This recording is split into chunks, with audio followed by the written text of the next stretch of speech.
Thank you, Mr. Speaker, and my question is for the Minister of Energy about a concern that my constituents have raised in Davenport. Last week, the Ontario Energy Board made an announcement regarding new electricity rates to be effective on May 1st. As the independent regulator of Ontario's energy sector, the OEB is a quasi-judicial board which governs the sector with a mandate to protect ratepayers. It sets electricity rates twice a year so Ontarians know what to expect with their bills.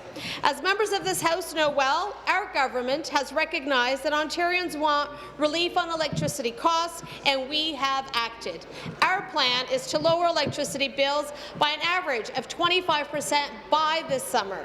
I understand that the OEB has taken early action in beginning to put these savings onto ratepayer bills. Would the minister please clarify what the impact is to all of Ontarians? Thank you. Great question. Minister of Energy. Thank you, Mr. Speaker. I also want to thank the member for that important question. And I was pleased, Mr. Speaker, with the OEB's decision to begin lowering rates on May 1st, Mr. Speaker, and anticipation of our government's Fair Hydro plan. This is the next of several steps which Ontarians will see as we work towards bills being reduced by 25% beginning this summer, Mr. Speaker, with rates held to inflation for the next 4 years. The OEB's decision means that bills will be reduced by 17% beginning May 1st. That's even earlier than expected, Mr. Speaker.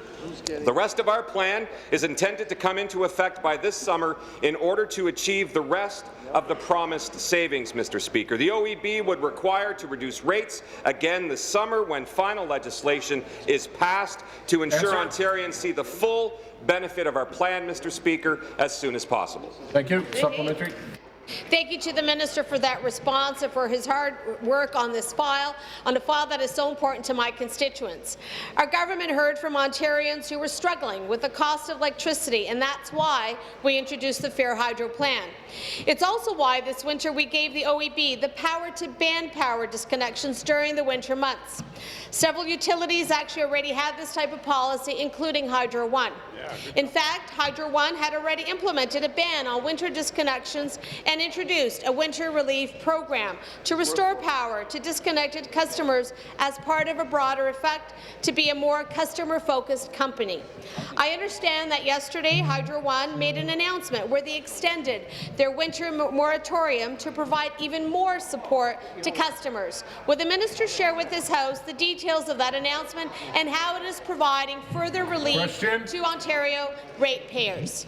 Minister. Question. Thank you, Speaker. Again, thank you to the member for the question. Yesterday, as the member mentioned, Hydro One announced they are extending their winter moratorium until the end of May. So Hydro One will be working closely with customers who have fallen behind on their bills, Mr. Speaker. And this extra time will allow customers to take advantage of some of the early savings from our Fair Hydro plan while they work with the company to make sure that they get back on the right track, Mr. Speaker. I was also pleased to see Hydro One take this step, which provides just more evidence of their new customer focus at this company.